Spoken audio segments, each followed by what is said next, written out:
Hello and welcome to the TRL Insider Live webinar. We are influencers and emergency services who want to push the field to the next level. With me is Zack, the host of EM Weekly, Prescott, Nadeau, the host of Live Fire Layout, and I am John Scardena, the host of the Disaster Tough podcast. Our honored guest today is Pete Gaynor. Pete is an experienced leader in crisis management with a notable career that includes serving as the FEMA Administrator and acting Secretary for the Department of Homeland Security during the Trump and Biden administrations. His extensive background includes roles as the Director of State and Local Emergency Management Agencies and 26 years of service in the U.S. Marine Corps. Gaynor's experience includes all these incredible things, including now recently starting his own masterclass, Leading During Crisis. It's designed for leaders in government, the military, and corporate sectors seeking to navigate the challenges of resilience. For more detailed information on that, please visit FEMAPete.com. So before we begin, I just want to talk about a few logistics for the crowd. First of all, thank you everyone who has signed up, who's tuning in right now. We had such a huge crowd for our inaugural webinar, and that's goes out to you, so thank you for that. And especially to all of our TRL insiders, all those subscribers who help us out. You're able to tune in, which allows us and gives us the ability to do something like this. And so we're really grateful for you. TRL insiders get a special announcements from us. They get monthly audio TTX, which is really fun. The one that just came out yesterday, so make sure you check that out. AI inspiration, articles, discounts to the Readiness Lab merch store, and of course, discounts with our sponsors. Speaking of which, we want to thank all of our sponsors, L3 Harris Technologies, Paladin and Acela Company, Impulse, and everyone who works behind the scenes at the Readiness Lab and Doberman to make this happen.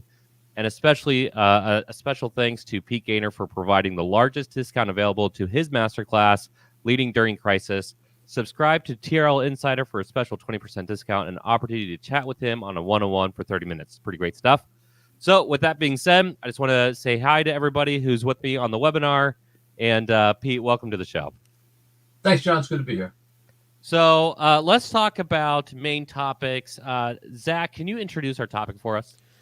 Yes, we are talking about every emergency manager's favorite thing, and that is politics. It is the third rail of emergency services sometimes, but it's also really important. And as such, I guess I'll reference, I'll throw a quote right back at you, Pete, and that is, you cannot separate EM from politics. It's built in. So with that, my first question is, what role has politics played in your career as an emergency manager, and how can emergency managers navigate the political landscape effectively? Yeah. So thanks, Zack and Prescott for being here today. Hey, this is something that's entwined with emergency management because disasters affect everyone, and if you're a disaster survivor, you're looking to your local, state, county, tribal, territorial leaders to get you out of that jam. So they're innately they're political. I've had the opportunity to work for two Democrat mayors in the city of Providence when I was the city of Providence emergency manager. I had the opportunity to work for a Democrat governor, Gina Raimondo, who's now the Commerce Secretary, when I was the state director in Rhode Island, and had the opportunity to work for President Trump, a Republican president, as his federal emergency manager at FEMA. And I think, and it's kind of a funny story because people look at how you're, they assume you're labeled one color or the other, blue or red. And they continue to ask me, like, how'd you get this job when I worked for the president? And it's like, I just applied for it. And hopefully I had some background in it. But I think the key for every emergency manager, no matter if you're a director leading an emergency management agency or you're just, one of the team members of a organization or an agency, is in public safety, right? And so whether you're a firefighter or police officer, but especially as an emergency manager, you cannot pick sides. If you start picking sides based on the party that your boss belongs to, like whether it's a Democrat or a Republican or independent or something else, you will fail. and not only will you fail, but you'll be publicly punished for it. And so for me, and this is from my first day as a local emergency manager, with actually no real background in emergency management on day one, I don't care how you voted, right? I don't care what flag you fly, what bumper sticker you have on your car. For me, and I'm sure it's the same for many emergency managers, we're all Americans, right? And that is the essence of how you deliver services after disaster, right?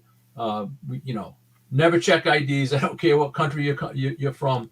The role of emergency managers throughout the nation, whether you're at the local or the federal government, is to deliver those services, no matter what political party you're attached to. It doesn't matter. So if you're out there as an emergency manager and you're wondering how to navigate, don't pick sides. Stay right down the middle. Well, and I think there's a few things you hit on there, but one is, the neutrality obviously is really important, right? And then anyone that's in any emergency service, right? You're the ambulance pulls up. You don't want someone looking at the political sign on your yard and being like, you know what? Let's get back in the truck and split. And same with law enforcement, firefighting, all of that. Like we're expected to be neutral and help everyone, but there's definitely times where you're going to have to play that game. And I think a lot of emergency managers sort of avoid engaging in politics, and it actually can hurt you as well. So I guess, how do you find that balance of like playing the game a little bit, but also, I think John said it, staying above the fray? Yeah. So you say play politics, and so there's like the game of pure politics. I think that's one thing, and then there's how politics affect disasters. So in the game of politics, I made it a personal rule. No donations to any party, even to my Borst's party.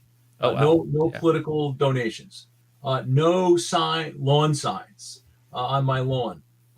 No public fundraisers where you're in this fundraising kind of thing.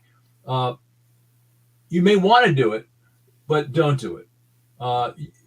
You may have people that pressure you to do it, and usually it's never the political leader. It's always some campaign manager or some chief of staff that suggests that you take a more active role as a political appointee. And I think if you're outside of public safety, maybe you have to do that a little bit. But I've been a political appointee for 14 years, right? It's every emergency management job I have as a political appointee. And I if somebody asked me, I told them, no, I'm not doing it. And it makes, and so they may look at you a different way, but okay, if you don't like the way I'm, leading your emergency management agency, you can go find somebody else. But you gotta stay right down the middle. It makes life so much simpler, especially when there's decisions to be made, right? That they know where you stand, right? They know exactly where you stand. So they become more reluctant to ask you to do something that may be more political. And so, from the get-go, make sure the guy or gal you're working for understands how you're going to operate in this environment. It's critical. So then, in a situation where like we're obviously politics is just so much more charged than I think they've been for a while. And obviously there was points where there was fistfights in Congress and duels and everything else that went down. But we're kind of in an era again where politics. Yeah, exactly. There's an era now where it's a little bit elevated, but there are times, like I think especially when you're trying to get like appropriations for funding, or you're trying to get a program, some legislation through, that you have to do that. So how do you sort of play, again, I'm not trying to drag you into playing politics, but like that's sort of that point where you have to sort of put on the suit, go to the, political office, and then say like, hey, I need some help here. So it's a really good question, Zach. So, and I'll just use my time as the FEMA administrator. So at FEMA, we have oversight, congressional, Senate, and, House oversight committees that, and it's true for every department and agency, but at FEMA, we had a couple, and their responsibility is to make sure that you as an agency, you as a Senate appointed political appointee are doing all the right things. Now, all the right things has maybe a different connotation depending on what side of the aisle you're from, but they I think the intent is honorable, right? Sure. But you have to understand how it all works. So, and it does, and I'm not picking a party because all the parties do it, so it doesn't really matter. But in those public hearings, in whatever committee you're in front of, it's really not about you, right? And you have to realize that it's not about you personally. It's really about whatever if you pick like a local representative representing his or her district, it's about that district, right? And there may be something in that district that in this case FEMA did wrong or needs to do better at, and they're advocating for their district, and all that laser beam, right, for those 30, 40, 50 seconds is on you, right, for the answer or to correct it, and that is just part of how it all works. And on the camera, right, for the most part, that's how it's designed, because they're going to get their 20-second soundbite. It's going to be at your expense, right? That's the way it goes. Yeah. You got to have thick skin. But on the other side, after the cameras are gone, behind closed doors, I have had, and I'm not going to say any names, but I've had people who were in my face about stuff, right? Sure. To make a point, come to me after me and say, "How can I help you?" Yeah. Right. It's like, and not, and I'll just say, not from the Republican Party, like from the Democrat Party. I say, if you need help, you just come help us because we want to help you, right? So you have to understand that that's how it's designed, right? That's how it's designed. Now, not everyone is that way, right? Some people really, I think there's some personalities out there that hold can really hold a personal grudge, but you can't let that impede you from your mission or get you off track from your mission. But so part of this is you have to understand how the game is played, right? And if you can play the game well, then it's better for you and it's better for your organization. All right, I'm going to ask one more follow-up and then I'm going to hand it off to Prescott. So you're talking about sort of times where you have to take it on the chin and handle things, I guess, without a reaction. That's really hard. You have 26 years as a Marine, so I'm sure there's probably not a lot of people who can intimidate you, but like if for someone who maybe doesn't have that sort of experience, having, how do you sort of suggest, people prepare for that? Like, what is the, like, how do you not get yourself into trouble? Because So and that's again another great question. Thank you. Did Scardena write that? No, these are actually coming out of my head. These are live follow-ups, so he's trying to type these quickly. Yeah. So and the FEMA staff is wonderful, and the intergovernmental affairs staff, they never put, and whether it's me or it was Brock or it's Deanne, right? They're not putting you up there unprepared. Matter of fact, you know that committee meeting is happening weeks ahead of time. You generally know what the topic's going to be. The team is researching the questions that certain staff members are going to ask. So there's a lot of intelligence gathering along the way. And, you spend hours with the staff grilling you before you go live, right? So you can't leave it to chance. You have to do your preparation. And if you have a really good team around you, they'll constantly remind you, hey, it's not about you, right? It's not about you. It's about things that are connected tangentially to FEMA or the district where this Congress person is going to ask a question from. It's not about you, and so if you just remember that, and you can tell time, it will be over in 90 minutes. The pain will stop after 90 minutes, and you go on your way, and then you just you get ready for the next one. So. It reminds me of, I was just in Disney World and I took my little kids on some of the more extreme rides. And once we were on it, you can't get off. And I was just like, it's okay. There's the end of the ride. Like, we just have to make it another couple 100 feet and it'll be fine. No, that's a really good answer. And no, I think it's good to think about that. Here's another piece of advice a senator gave me early on. He and this had to do with committee meetings, committee hearings. He said, don't pick a fight with the senator. You'll lose, even if you're right. So, again, it's a lot of self-control, but it's sage advice, right? you can fight after, right? You can go to the staff, go to the center, or whatever, and you can advocate for why his opinion is wrong. You're able to do that, and I have done that. Yeah. But publicly, if you're going to pick a fight with and it doesn't matter if it's a federal or local, you pick a fight publicly, even if you're right, you could lose. You will lose. Yeah, what's the saying? If you argue with an idiot, eventually they beat you down, and with experience. And all right, well, that's I'm going to hand it over to Prescott now. All that advice is just awesome, and I really do. I know that we had someone pop up and say this is so critical for the field right now, and it is. Politics are always involved in navigating this. Like someone who's been through the highest levels, I think it's amazing. So I really appreciate that. So Prescott, I cede the floor to you. Awesome, Zach. Thank you. And Pete, thanks so much for being here. We're going to go back, whether it's politics or not. Everyone wants to be able to be where they're at right now and look back to when they first started in whatever respective field. Now you, Pete, have a storied career. Zach had mentioned 26 years, sort of a brief stint, if you will, in the United States Marine Corps, which, by the way, sir, Semper Fi. My brother's a major in the Marine Corps right now, so tremendous respect for you. My whole life has been in the fire service, and I have a new love and appreciation for emergency management thanks to these guys right here. From someone who wants to transition into emergency management to someone who has done it so well, and that's you, Pete. What advice do you give to day one, Pete, in emergency management? Yeah, I tell the story about the cultures that we all live in or come from, right? So, early on in my career, I came from a military culture, and there's a lot of things that go along with that, right? And I have come to learn the different cultures, especially in public safety, public health, right? So if I can just briefly go down what each culture is, because I think it's important to realize like where especially if you're transitioning from one, from the fire service to emergency management, it's actually two different cultures. So, firefighters, for the most part, and I generalize, right? I'm just making generalizations, but it's all generally true. Firefighters spend their career together, like 5 on an engine, 4 on an engine. They spend their life together.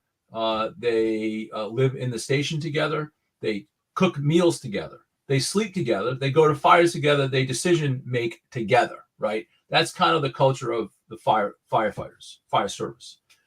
Police officers, right? Spend their career probably by themselves, right? If you're a patrol officer, you spend your entire shift in your car, driving around your neighborhood.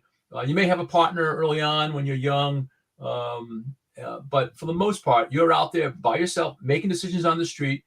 A tremendous amount of discretion about, do I give the guy a ticket or do I take him in? Do I arrest him? You have a lot of discretion. If you get in a jam, if there's a issue over your head, you call the sergeant, you call the lieutenant, they come out, they help you, and that's it. So you're your own person as a police officer, right? That's their culture. Public health people, some of my favorite people, right? Researchers, scientists, non-practicing doctors, right? Do no harm, right? Their culture is they're going to exhaust all the possible solutions before they tell you what the final solution is, right? Sometimes that takes a little bit too long, but it's a different kind of culture. They need it to be peer reviewed, right? They need to be published, right? And then you have emergency managers, and emergency managers are the nation's problem solvers. And from my point of view, I don't need a lot of information to solve a problem. Maybe I just need 50%. Maybe I even need less than that to get started. So, coming from one, sector like fire sector into something else, you really have to realize that you're going to enter a different culture, and you're going to have to deal with many other cultures, many more than I just mentioned.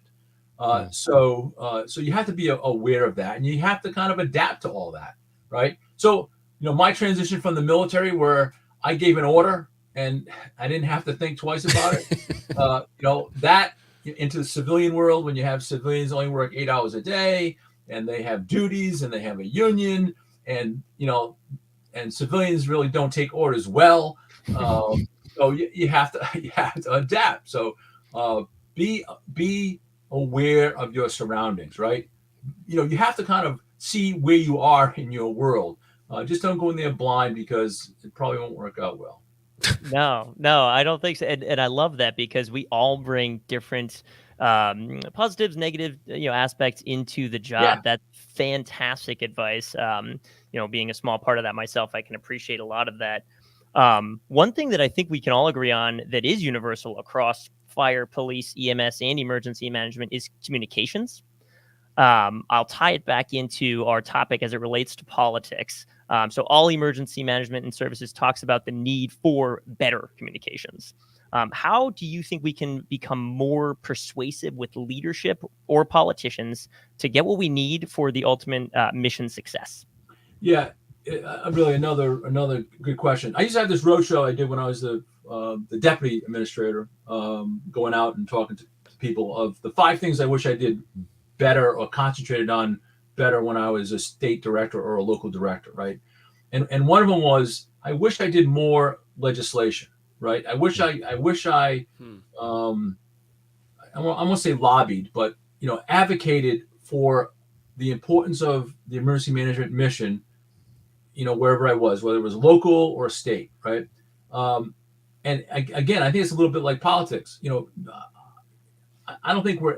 I think there's a minority of people who are built to be elected officials. There's a minority of people who are comfortable in the political world, because sometimes it's not very straightforward, right? And one agenda is not like the other agenda, and there's hidden agendas, and you have to have the DNA for it, I think, to work well in a political environment. But that shouldn't stop you from going, to your legislature or your city council, town council, and advocate for the things that are important to you. Everyone loves a good executive order, right? So whether it's from the president or from the mayor or whatever, right? Because if you can persuade the mayor to do an executive order to get something that you want, that's great. But what is not so great about it, it's temporary. So as soon as that mayor leaves, maybe you stay on, that great executive order gets sunsetted, and now you're back to zero. So those kinds of things are not enduring. So if you're going to invest some time, right, to make your organization better, go advocate for yourself with the people who can change law. That's the best investment you can make. Again, I wish I did more of it when I was a local and state director. But I understand the conflict, right? We're responding to disasters, and that takes a lot of time, or we're recovering. But you gotta make it a point to go advocate for the things that's important, because I think part of your goal is to make the place better, right? And not to relive some of the mistakes or some of the things that we see that are faulty in the system. But you gotta try to fix those. You just thank you so much for that, because the reality of it is, that question was related a lot to communications, but it drove right back, and you nailed it home when it came to the intersection of politics and leadership and how we can all do that better. Low-hanging fruit, just get out there, talk to the right people, because at the end of the day, we want to appreciate the fact that mission success, we want to pretend that it's going to come from our plans, training, and exercises, and it will, but it's also going to talk from the low-hanging fruit of straight-up communication with the folks who need it. Yeah, so let me give you the low-hanging fruit one. And this is the way I love to operate. And some people get it and some people don't. But I think there's a sense of simplicity in it. I tell people, listen, and this is, and I can see their faces right now at FEMA, great staffs. Everyone has their own project. They want to brief you on their work that they're doing, which is important. And it's 100 slides and there's lots of content to it. And I try to put a stop to all of that. And maybe that's my personality. And so my belief is, listen, just give me a good yes or a good no. That's all I need. I don't need all the, on some things that maybe that I are new to me, or there's some policy issues that I don't clearly understand. I'm going to ask for more. But we spend a lot of time just kind of wringing our hands and is this the right way to go, wrong way to go? And in emergency management, it's all about the clock, right? If you can't take action in a timely manner, you might as well just roll it up. So give me a good yes or give me a good no. If you give me a good no, I'm fine with that, right? But don't waste my time with all the other stuff that does not matter and doesn't help me get to the solution, right? Again, I think it will help speed things along, especially, right? So if you can do it in an administrative way, imagine how well that would work in a crisis where you don't have a lot, you're not going to have a lot of time to understand the problem, right? But your staff needs to understand how you operate, and they need to, get you, or they need to get to that place that you desire. So yeah, a good yes or a good no. A good yes or a good no. And Pete, thank you so much for that, because as somebody, again, looking to transition into emergency management, the field, I used to think that a lot of words or fluff was really, going to in some way help be part of the solution. Everything you just said and what I've drastically realized is that's a big old no. Yeah. So thank you so much. You're wasting my time with extra slides.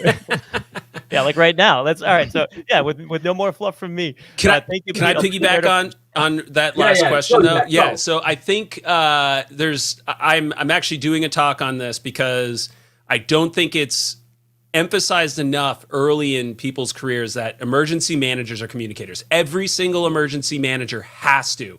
And I get that there's introverts, there's people who are not comfortable with public speaking, but how?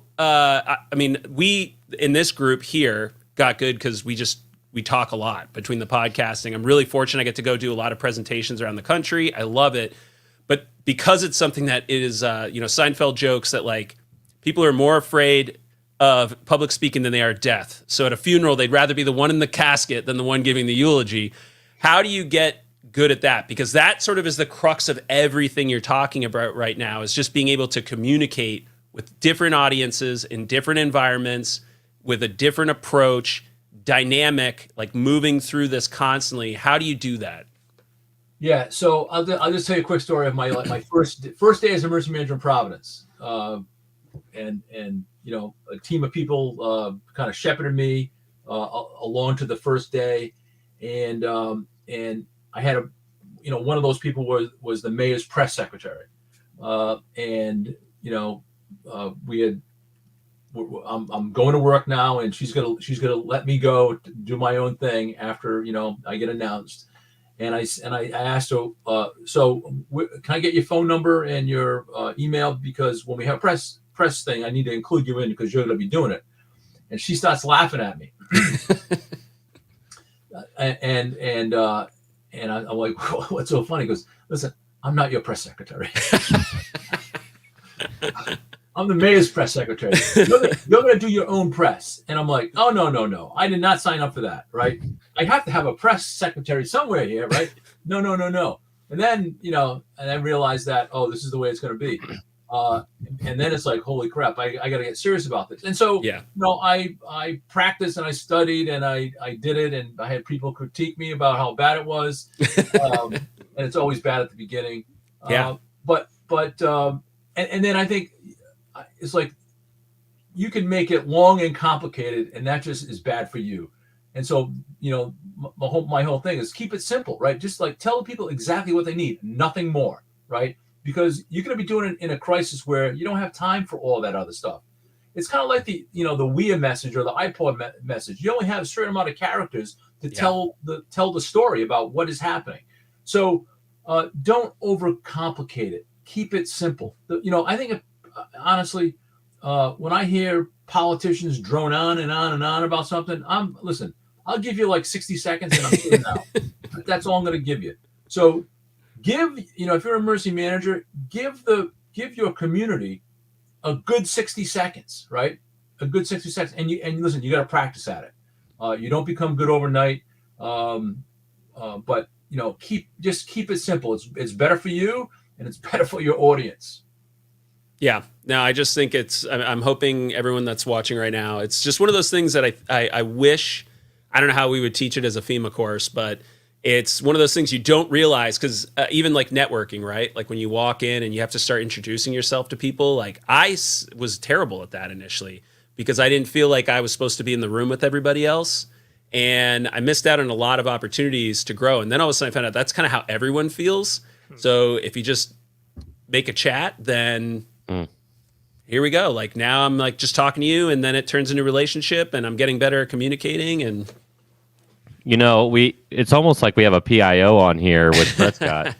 One of the, and I actually shared this earlier today. We had an opportunity to go on the media, the news, and I took Prescott to heart. Be brilliant, be brief, be gone. 3 talking points, the whole deal. It's a great course on that. And obviously, Pete, you're talking about that experience as well. And the media, because I followed those tenets that Prescott set up, my media went, from like a 0 to off the charts because of following those principles.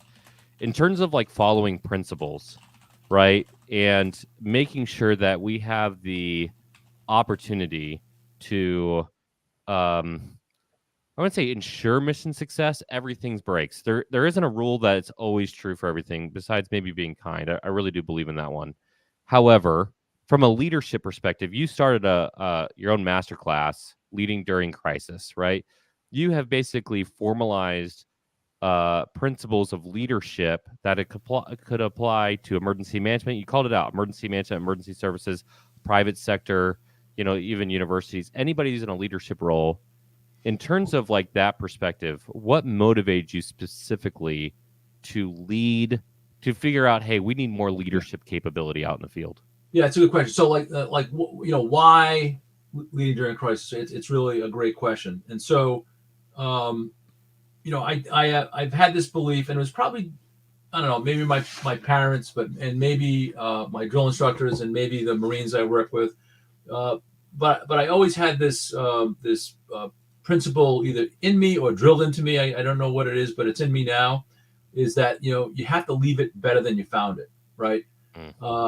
Because I think, especially if you're a leader, if you Zach has given me props on that. I think I love that. I love it. Yeah, it's a Boy Scout motto. Is that what it is? Yeah, it's never. You leave it better than you found it. I was never a Boy Scout. I couldn't live up to those high standards.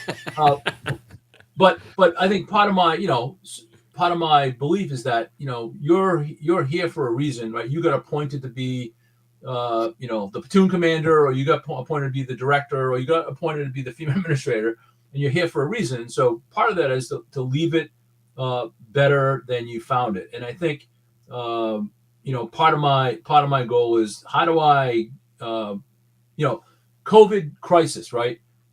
It's at least now today, it's like once in 100-year event that doesn't come around too often. And so I just happen to be at the right place at the right time, or the wrong place at the wrong time, however you want to look at it. But I think I owe it to the next generation of leaders to give them what I learned, right? I want to give you what I learned, because the next thing is coming, right? And as a professional emergency manager, I want to make sure my people are prepared for the next thing, because it's not going to be me doing it, right? I got the check in the box. I'm done on that.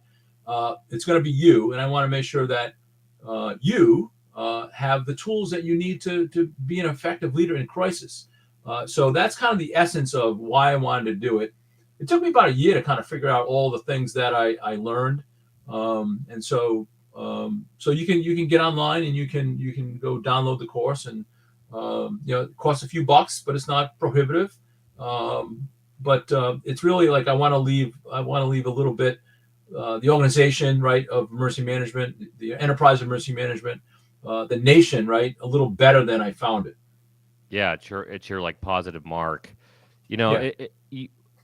Zack, myself, Prescott, some of the members of our team have seen parts of your presentation in person, and it got us really excited to, because you're testing out different. I wouldn't say testing out, but you were adding things to it, and we were able to see you putting those principles together. And when you came out with the masterclass, it was really exciting. I've had you on Disaster Class or Disaster Tough to talk about that class, and really just like making it a knockout. From that perspective of you and I having a little bit of background and seeing you work through those things and all leaving the positive mark, there's this funny thing that Zack shared with me maybe 6 months ago.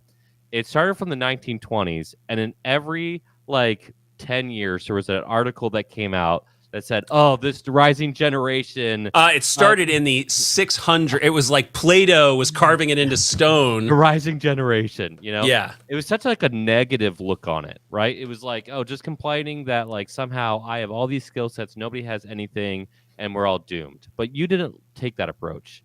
You're saying, hey, I've been lucky enough to do this. I want to pass this on to ensure that. Yeah. What gives you kind of the hope? I want to say hope, but like, why did you take a positive approach instead of like, oh, these Gen Zs or these millennials, like whatever? Like, Well, how do you look at it? Yeah. Well, I mean, whether I was in the city of Providence or the state or FEMA, the people that surrounded me were brilliant, right? And in the course, that's one of my tenets is, you got to hire the very best people, right? And if you don't hire the very best people, everything else becomes impossible. But yeah, it's. I've learned that the hard way. Yeah, you do learn it the hard way. I'm right here, John. You actually really do learn it the hard way. Yeah, that's funny. You do, but I mean, you gotta make an investment in yourself, and the people that have been around me, right? I am still today and especially coming out of FEMA recently, I am still in awe of the talent that is embedded at FEMA at the career level, like guys and gals that have been there for a couple of years to 30, 40 years. The level of talent, and I think FEMA gets enough credit for this. The level of talent at FEMA is amazing, right? And I give credit to the people that surrounded me, whether they were within my 12-foot wingspan or they were supporting me from a distance. Really, truly amazing. And I think that goes to every kind of agency that I've been in, right? So I think back to some of the things that are important is you gotta make an investment in how you hire people, right? It's because if you delegate hiring to someone else, you'll get an organization that does not reflect you, and that's going to bother you. So you have to get involved in hiring because you want that organization to reflect the things that you believe in, right? And the things that you believe are important. If you delegate to somebody else, you're going to wake up unhappy every day. And the Machiavellian flip of that is make sure that you're hiring good leaders who are going to do that hiring, because otherwise you have the bad people bringing in bad people, which I think a lot of us have also experienced, right? Like I think it's Donald Rumsfeld, A's hire A's, right? Yeah, you were saying, and then B's hire C's.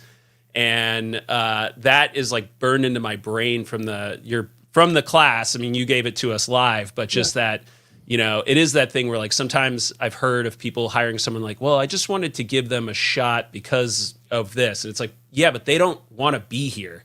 Like that's not, and in emergency services, you can't do that. Like everyone here has to be all in.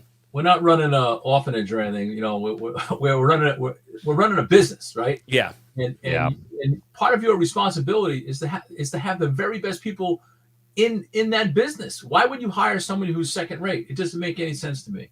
And I'll just share with you, when I was administrator, one of the things I committed to was I wanted to be involved in every SES hire. So these are senior executive service. These are the generals and admirals of making that cash money. Yeah, they make a lot of money, but they deserve it. So at FEMA, there's 113 SESs, and when I was there, I think I hired 33, like personally involved in 33 hires of SESs. Right now, I could have delegated, all those to someone else, and I may have a couple, but the ones that were important to the agency, I was involved in it, right? And it takes time and it takes effort, but you have to do it. The couple you didn't hire, they're going to be like, wait, I wasn't important to the agency. No, everyone's thinking like, wait, he hired me. Am I one of the couple? Or yeah. So that comes back down to like from the other side of the house too, right? Like if somebody's trying to get into FEMA and the FEMA administrator is willing to be in that hiring process, whatever organization it is, it means something. We have a small company and they reach out, and often I take the phone call because I'm a small company.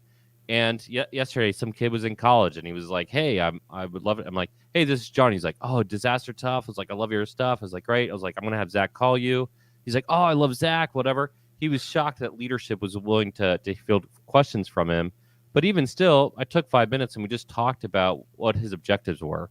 Yeah. And I think that means a lot to people when, like sometimes I meet like mid-level career leaders who are not really leaders, and they're just so puffed up that they don't realize that they're not approachable. And you and I have talked about this ad nauseum on the podcast about being approachable.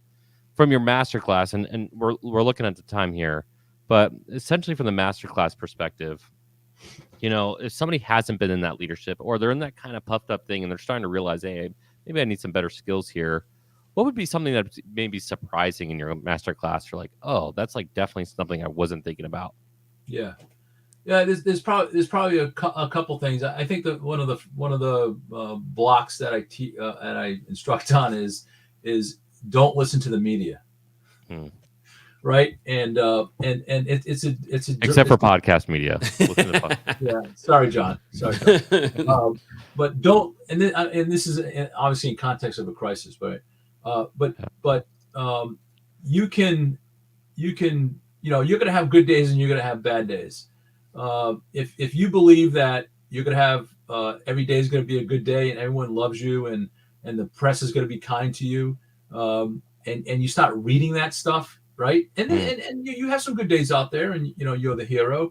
But that's the minority of days, because the news, the media is they're not in the. This is like politics. You got to understand how it's run. The media is not in the good news business, right? They're in the hey, how did this guy screw it up business?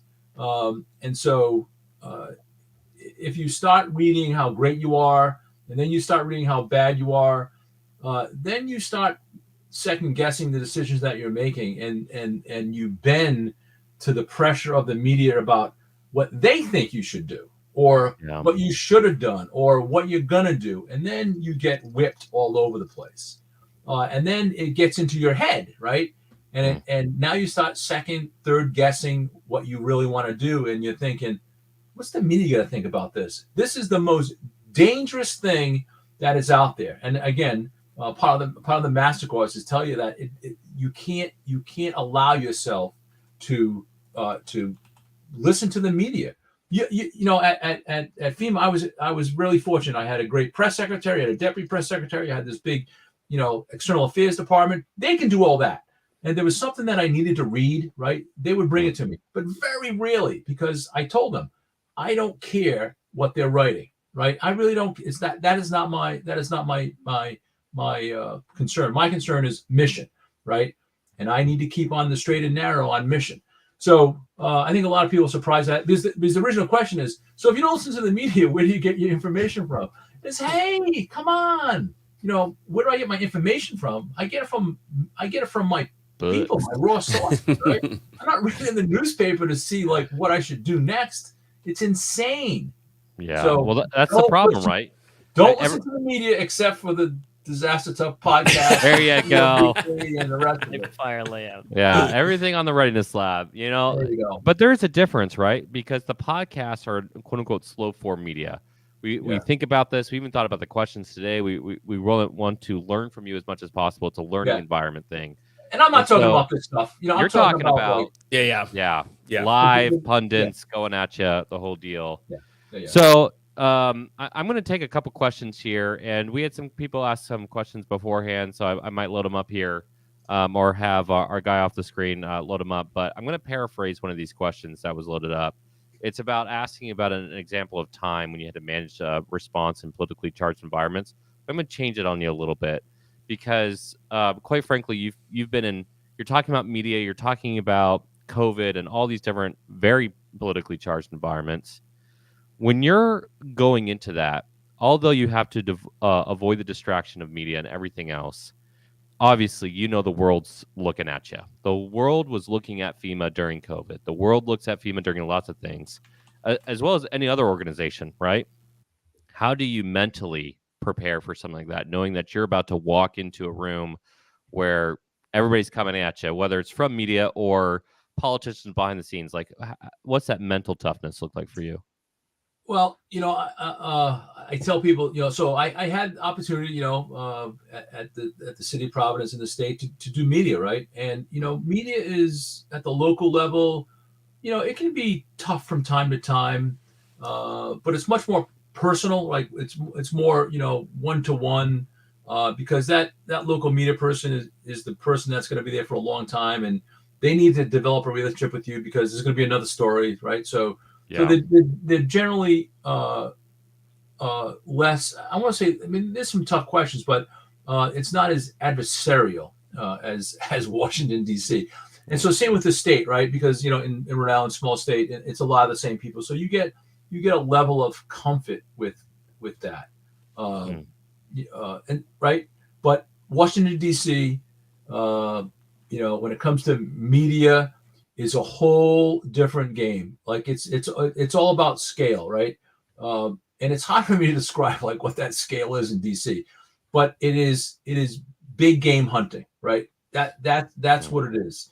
And you are the game, right? And they're hunting you for whatever purpose they're after. And so you really have to you have to understand like your role, your purpose, your message, right? Having really great staff around you to help you with all that. Never, ever.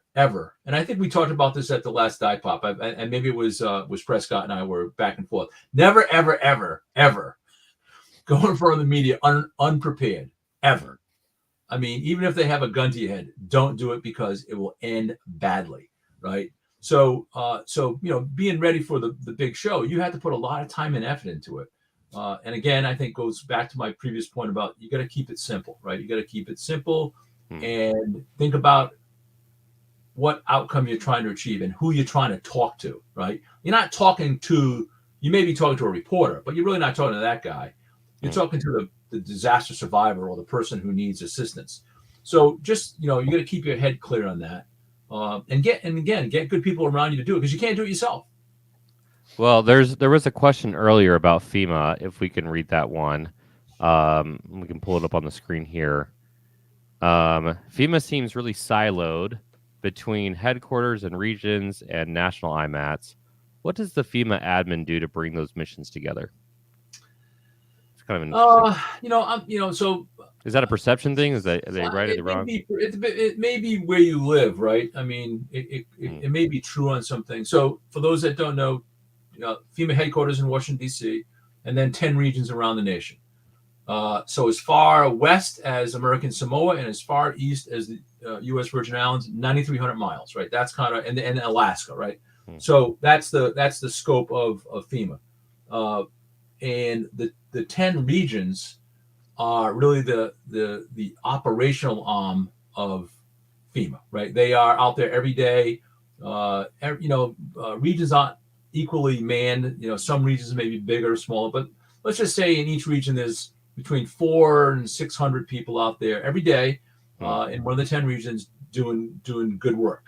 And so, it's like anything else. Do I know what's happening in California every day when Bob Fenton's out there, fighting fires or doing preparedness? I don't know exactly, but I'm connected, as the administrator.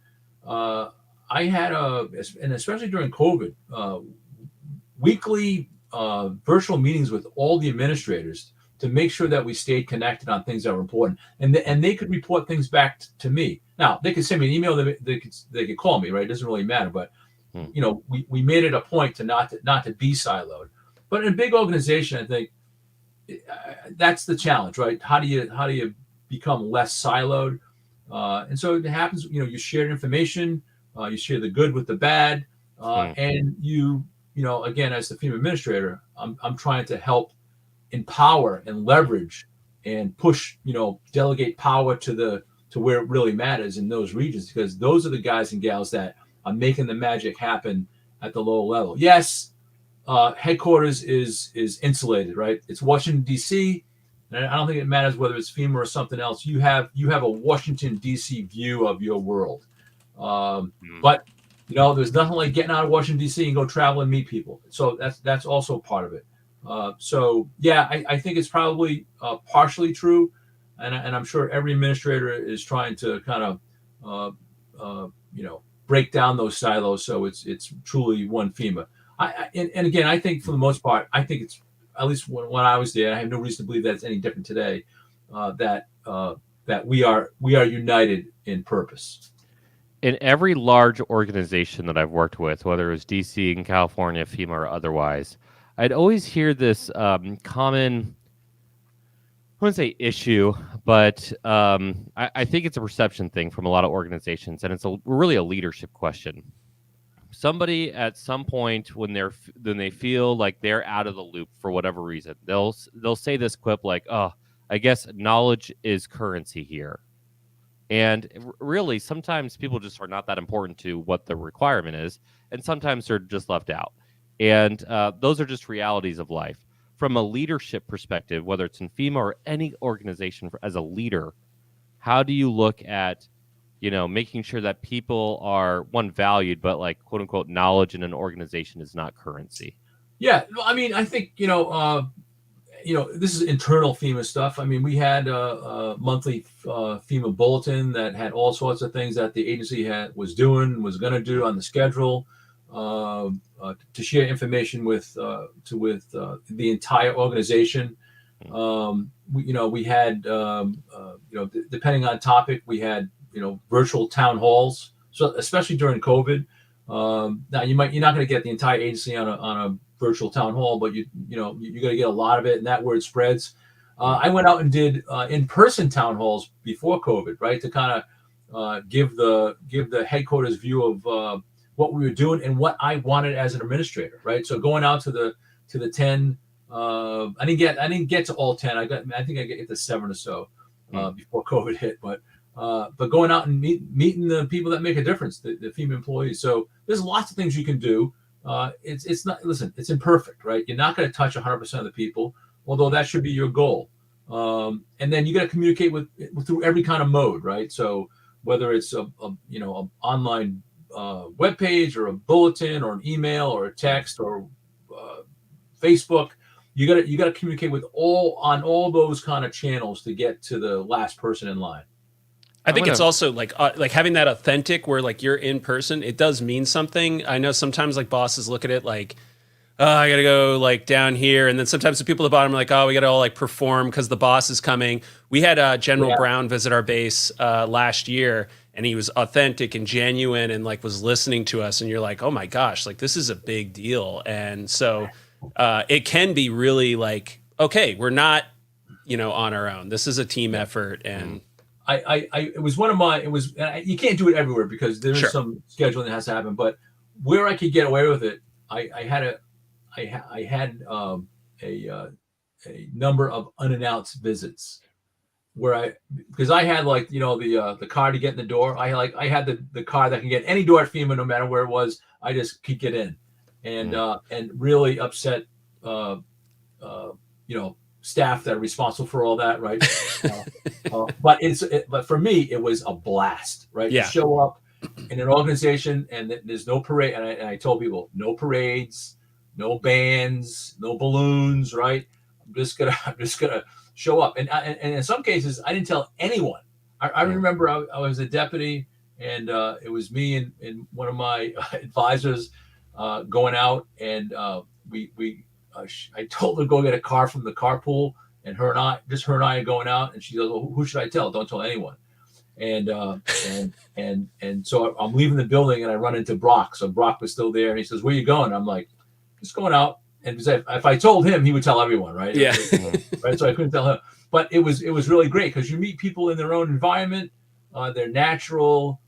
You can do like really great bonding with people. And I have some hilarious stories from all that, and I can't share them because there's not enough time. But Webinar 2.0. Yeah. But go out there and put yourself out there. I mean, honestly, I think it's a blast. I think it's a blast. Well, I'm gonna close it out with this, and then maybe Zach can do our official closeout. But I'll close out my kind of comment here is, I've said it before on the show, I've said it in person, I've said it to you. We look at you as a mentor, and having you on here is honestly a pleasure. You have talked about leadership in so many different ways. My question on currency earlier reminded me of a thought that you gave to me about leadership. Actually, it wasn't really to me, but it was on the show. And you said, hey, just it's okay to keep your head down, do your job. People will notice. Everyone always wants to do all the things, but if you're just so good at doing your thing, you're going to be successful. And I think it's incredible advice. And honestly, it's a way for people to remember that, do your job well and then let the pieces follow. Yeah, and there's a little balance to that though, because I think most people would think, yeah, keep my head down and do it, but there is appropriate times where you have to advocate for yourself and your mission, right? Because in some cases, and not in a national crisis because that's kind of obvious, but in maybe a low level thing, or in the normal course of duties. Because I used to have, when I first started, hey, emergency management, what do you guys do when there's no disaster, right? And it's like, well, I'm doing a ton of stuff. So there's a certain point where you have to advocate for yourself, because if you don't tell your story about your importance to the community, what you're doing for the community, the mission that you have, somebody else will tell the story, or somebody else won't tell the story. So you have to your budget item for yourself. Yeah, excellent call out there. And again, thanks again for sharing those thoughts. I know we're basically out of time here, but what a huge thanks. Zach, you want to close this out? Yes. Well, thank you to everybody who tuned in. I really appreciate it. Appreciate the questions ahead of time. And we really appreciate our Readiness Lab insiders for subscribing. These events are put on because of you. And so anyone who's not currently a TRL insider who signed up for the webinar, we'd love to have you join us. Thank you to our sponsors, L3 Harris Technologies, Paladin, and Acela Company, Impulse, everybody else at Doberman and the Readiness Lab who helped put the production on. And most of all, thank you, Pete, very much for your time. I always walk away from conversations with you thinking about how can I do better. I cannot implore people enough. Sign up for Leading During Crisis. We give a very generous discount, thanks to Pete, to TRL insiders. It's definitely worthy. I've seen it in person, and it's great. It's a lot of useful information. As we're finishing up, make sure to look out for our next webinar, Forgotten Truths About Mass Casualty Incident Management. Subscribe so you can get those updates, and keep an eye on our social media. And Pete, if you have any closing comments on your way out the door here. FEMAPete.com. FEMAPete.com. That's where you'll catch him. Check it out. And again, thank you, everyone. And Pete, we'll hopefully talk to you soon. Thanks, guys. Really great. Appreciate